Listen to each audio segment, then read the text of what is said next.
Hey everybody, Danielle Hargenrader here, founder of Diabetes Dominator Coaching and best-selling author of Unleash Your Inner Diabetes Dominator. Here today with a new series that I'm starting called This Is How I Do Diabetes.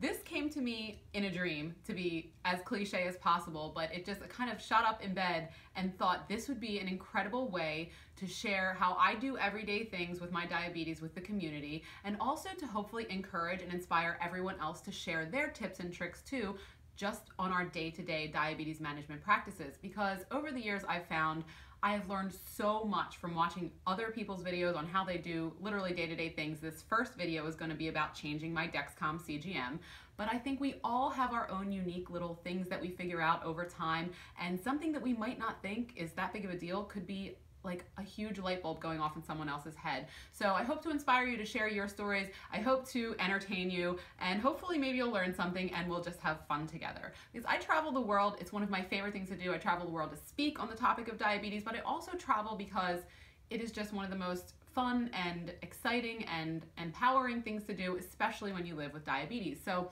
I've literally changed my CGM and my pump on planes, trains, and in automobiles. Not to be funny, but I've seriously had to do all of that. And through all of my travels, I've just picked up some little things that I do to help keep my CGM on for upwards of 3 weeks. So I wanted to share all of those tips and tricks with you. And this is a series, so this is episode 1 of This Is How I Do Diabetes. Let's go.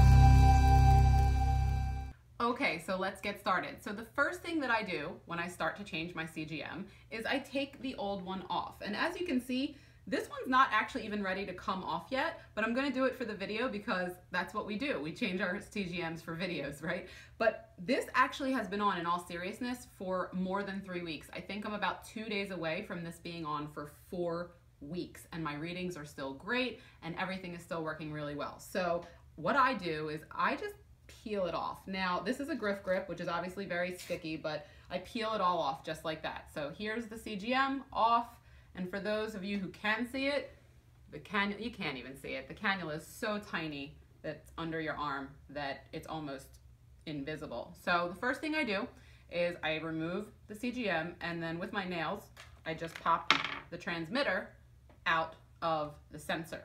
So this is all trash, and then I hold on to this so that I can change it up.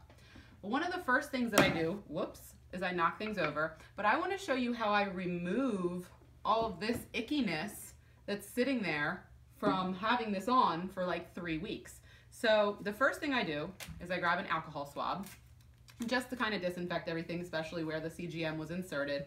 I just swab everything down with an alcohol swab. And I used to take all of this ickiness off by just continually rubbing alcohol over and over it, but then it dried my skin out like crazy. So what I learned to do was grab a cotton ball and some baby oil, and then I just do this here, get some baby oil going, and then I use the baby oil, and it takes off this kind of gunk that's on the arm so much easier and quicker and smoother than alcohol swabs ever could. So I just give it a good scrub down with the baby oil, and just like that, all of the adhesive is off. And of course it looks a little red, but within 10 minutes that'll fade, and now my arm is nice and moisturized. So that's my first tip for getting the gunk off of, whether you use Opsite FlexiFix tape, which I have used in the past.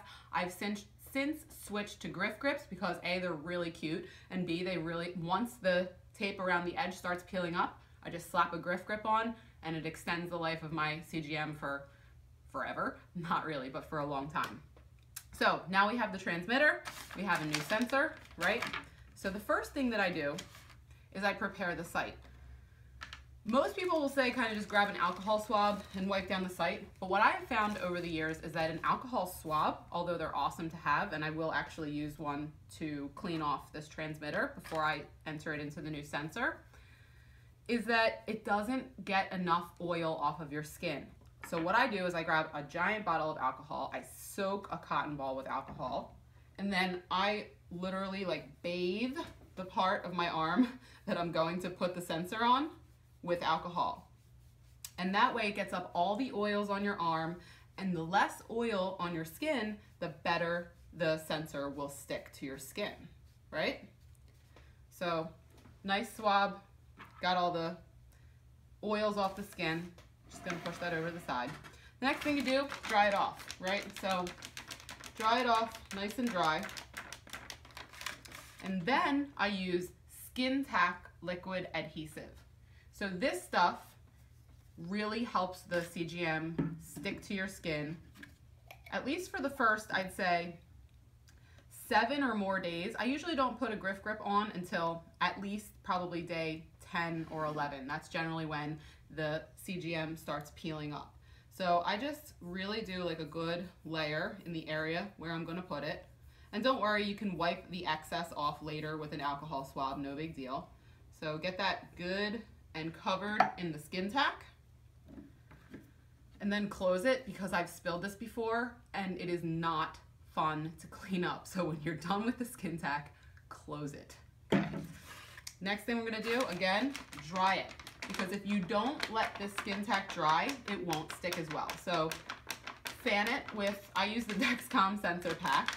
Fan it until it's dry. Very exciting, I know. Okay. So this is the sensor pack. This is a new sensor. So I'm just gonna peel this open. Okay. So this is what comes inside the sensor pack. This is the sensor here on the bottom, right here. This is the plunger with which I will insert the sensor cannula under my skin. And this is kind of just like a safe key so that the plunger doesn't plunge the needle out before you're ready. All right. So I'm gonna just peel the adhesive off of the Dexcom.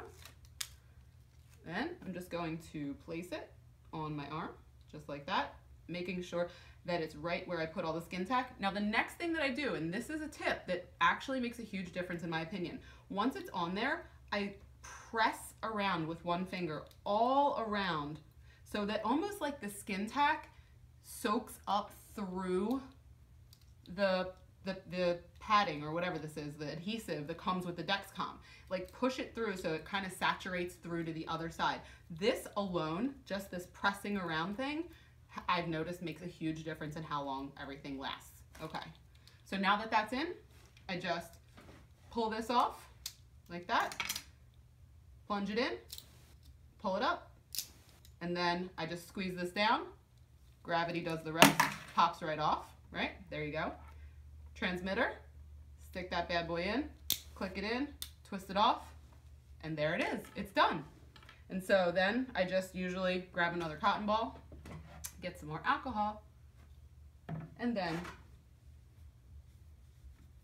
swab it up. So you may have noticed that throughout this process, I did not stop and start the sensor. That's another tip that I have.